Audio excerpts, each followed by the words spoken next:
So hi and welcome to Hygge and Homeschool. My name is Maya and I'm going to be talking about a Sumerian unit study, Mesopotamia unit study that I did with my daughter, a third grader. So how I did it was I'm following History Quest, and we read their chapters about it, and then we went into other books. And I kind of made my own unit because I thought it was so interesting that so many civilizations rose at the same time around the world. And I've made some little pictures about it and why they did it. But now let me flip the camera around and show you the books that we used. So I'm just starting over here showing you a little, I want to say Sumerian Mesopotamia table here. I have the books we've used. I have my own notes here. And now I'm going to sit down and chit chat a little, and then I'm going to show you the books that we used. Hi guys, now I'm here. I turned the camera around and I'm going to show you the book we used and how we did it. So we had about Sumer, I don't know how to pronounce it, Sumer, and the Sumerians in the old Mesopotamia. That was kind of the main theme. But I wanted to zoom in on Sumer and then kind of look at all the civilizations. That was my goal, that my daughter kind of gain that knowledge what was going on in the entire world. So let me just show you the books that we used. First, we have History Quest as our spine. We finished the Stone Age, and then here they have Civilizations Begins and History Hub to the Chinese. We've already been through that in earlier unit study, but I kind of circled back to that a little bit. And then we had about Sumer, and there they had a History Hub to a priestess who was writing in with cuneiform. So this was China, and this was the Mediterranean. I think it was the old Iraq or that area, the Middle East. So Sumer was kind of our main thing, but we also spread out to other civilizations. I then used this one a little bit, the Usborne Encyclopedia of World History, which I also love, where we used the part about the Sumerians and their first cities, and Matilda, my oldest daughter, built a Duplo Lego, and I don't know if I pronounce it right, cigarettes. These temples that were found in some of the first cities. And then we talked about the first writing based on this book. We just read the first few pages. And we looked at the cuneiforms that the Sumerians had made and different letters and tiles, and went through this book. This is really an awesome resource for diving into through different periods of time. We're going to pull it out again and again. I feel this one. I also, besides building this one, I wanted us to make these little clay plates. We never got around to do that. Matilda wanted to do other things. Maybe next time when we spiral back, we'll try and do it, or maybe at some other time. I had the clay out. We built some other things, and we had the brick out, the sun drying. So we've tried that. We didn't get to do that. That was the thing I wanted to do that we unfortunately didn't get to do. Another thing I just want to share that we didn't get to do, a resource I really come to love this book. I got it at a library sale, and it also had some amazing chapters about ancient history in here and the Sumerians. And I don't know why we just didn't get to. It was a very fast unit study, and we didn't get to read it. I think I'm going to keep this book out, and maybe we can read it throughout the year here before next history, but just because I think it looks so good. And then I always make a big display table for every unit study.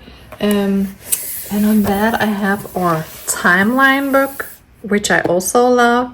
It's not a good spine book or anything. It's just, and it's not like a necessary one. I just like it because you can go in and see so many different things. And I put out the Mesopotamia book, and here you can see the cigarette. I don't know if I'm saying it correctly, but these temples again that we built. And you can get like a little overview over the history of Mesopotamia. Then we also read these books about Gilgamesh, the king. And that was History Quest actually that recommended these, and I love them. I thought it was so amazing. I love the illustrations. I think they're very good. I think they're awesomely made. The story was captivating. I loved reading it. And then the whole perspective that these were found on some of these old clay plates and then translated. And we're reading these stories that are thousands of years old, some of the first written stories ever. I just love it. And these were perfect for my 9-year-old. She could have read them herself. I chose to read them out loud. And they were really captivating. I really like these. Then another resource that we used was this A Child Through Time. They don't have a Sumer in here, but they have a child from the Indus Valley, which is over near, I want to say India, or where they developed at kind of the same time, a little bit in the same way. And I used this as like, so we zoomed in on Sumer, and then we kind of moved out to all the other civilizations. And right now I wish I had the map. I don't have the map, but I nerded in on all the different civilizations that were building up at the same time, and I tried to make all these graphs. I'm gonna see, I don't know if I can figure out to put them on my blog. I'll try and link to them if I can, and make them out as PDFs so other people can use them. But here is like an overview about how the Egyptian, I don't know if it's completely correct, or I have to double check you. It's just, stuff I was doing late at night. And I talked to my daughter about the different ones and how from China and then over Asia, India, all the way to the Middle East, it's like the same belt, so they could exchange crops. There wasn't like a trading route all the way over, but like from village to village to village. So for instance, the early Chinese had oranges and mandarins and stuff, and then they traveled, from village to village. So it was very slow compared to like the Silk Road or later on, where people traveled. But I was nerding. I was looking like, so what animals, like the Maya, or I should get this a little bit. The Mayans, they had bees, and the Egyptians had, and they had cats. It was the only one. I must admit, I disagree. I actually feel like cats have never really been domesticated. But what did he have domesticated? And they had elephants, in the Indus Valley. And it was so fun to see, that the Egyptians who had this long branch, they had almost all of the animals that we now have domesticated. And I just thought, and then I tried to make like a little...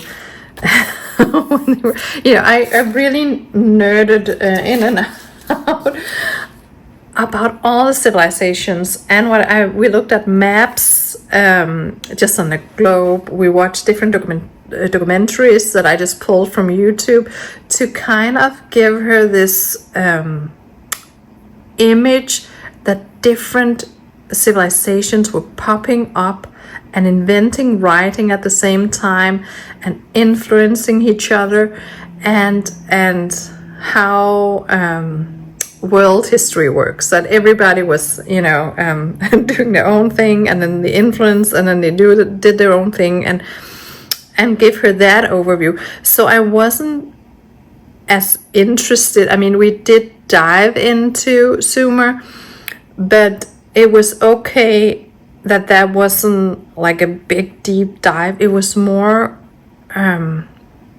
it seems like most of the first civilization had, you know, they had to have warmer weather after the Ice Age. They have to have some sort of animal that they could domesticate. They had to have some sort of crop, you know,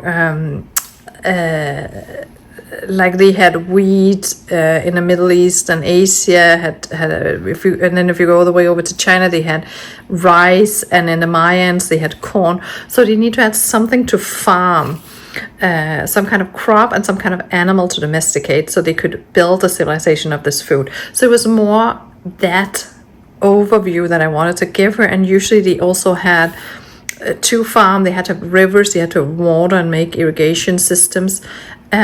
So that was what I want. I don't know if anybody's interested in this, and I don't even know if it's completely correct, because it's just me trying to sit and move stuff in, and I'm getting an overview myself. But that was my main goal with this unit, was to give her that perspective. And then we're going to dive much more into the Egyptians. And I love that we got a child from there, that we got the early Chinese in the history quest, the first one. Then I talked a little bit about the Mayans to her, because that's over on the continent where we're living. And then we didn't really have about, you know, the Greeks and Iran and Persia, but we're gonna get to that. This unit study was to just show her how civilizations start, and that they need some kind of food supply. And I thought it was fun to look at the different crops. And here comes also my completely lack of knowledge that I'm gonna share with you now. I also looked into how they made cloth and what they used. You know, a lot of them had sheep, so they used wool. But the Mayans, if we look at the animals here, they hardly had, and they didn't have dogs. They didn't have donkey. You know, they had dogs. They had turkeys, and they had bees. And the fun thing is, they didn't have the wheel. And that makes sense, because they didn't have any of the domesticated animals that you traditionally use to pull, you know, a carrot, like a donkey or cattle. Like, so they couldn't use the cattle to plow for it, to turn the soil. And they didn't have sheep for cloth. And here's my lack of knowledge. I thought that they were using like the llama wool or something, but then I realized that was not even that region, and that shows you, you know, my lack of history knowledge. But instead, they had cotton, which I didn't know. It was just, I thought it was super interesting. I just want to share that. But I just thought it was so interesting.